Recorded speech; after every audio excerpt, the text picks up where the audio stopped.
পুরো পৃথিবী যখন যুদ্ধের আশঙ্কায় কাঁপছে, তখন একটি দেশ কোনো গুলি না ছুড়েই বিলিয়ন ডলারের মুনাফা লুটছে। ইরানের সাথে চীনের সেই বিতর্কিত চুক্তি। 2021 সালে যখন ইরান আন্তর্জাতিক স্যাংশনের চাপে পিষ্ট, তখন কেউ তাদের পাশে ছিল না। ঠিক সেই মুহূর্তে চীন সাহায্যের হাত বাড়িয়ে দেয়। কিন্তু এটা কোনো সহমর্মিতা ছিল না, ছিল নিখুঁত বিজনেস প্ল্যান। চীন ইরানের সাথে 25 বছরের জন্য $400 বিলিয়ন একটি চুক্তি করে। শর্ত ছিল একটাই, চীন ইরানে ইনফ্রাস্ট্রাকচার ডেভেলপ করবে, আর বিনিময়ে ইরান বাজার দরের চেয়ে অনেক কম মূল্যে চীনকে তেল দেবে। 2. স্ট্রেইট অব হরমুজ ও চীনের বিশেষ সুবিধা।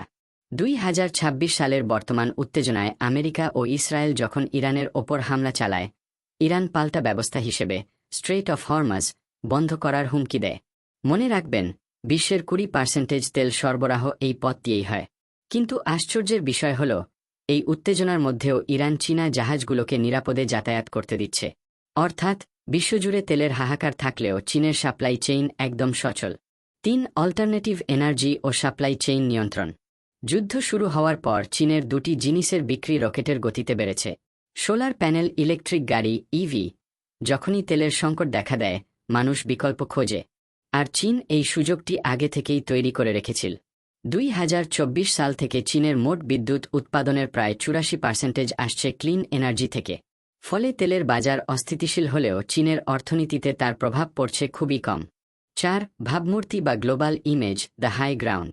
বর্তমানে বিশ্ব রাজনীতিতে একটি বড় পরিবর্তন দেখা যাচ্ছে।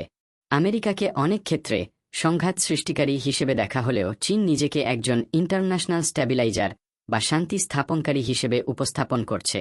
এই পজিটিভ ইমেজ তাদের গ্লোবাল ইকোনমিতে একটি বাড়তি সুবিধা দিচ্ছে। 5. আমাদের জন্য শিক্ষা, দ্য টেকঅ্যাওয়ে। এখান থেকে আমরা ব্যক্তিগত জীবনে বা ব্যবসায় কি শিক্ষা নিতে পারি? রিস্ক ম্যানেজমেন্ট ও সঠিক সময়ে সুযোগ চেনা। সবাই যখন রিস্ক দেখে পিছিয়ে যায়, তখন যারা সঠিক বিশ্লেষণ করে সুযোগটা ধরতে পারে, তারাই দীর্ঘমেয়াদী লাভবান হয়। অনেকটা স্টক মার্কেটের মতো, যখন কোনো শেয়ারের দাম পড়ে যায়, সবাই ভয়ে তা বিক্রি করে দেয়।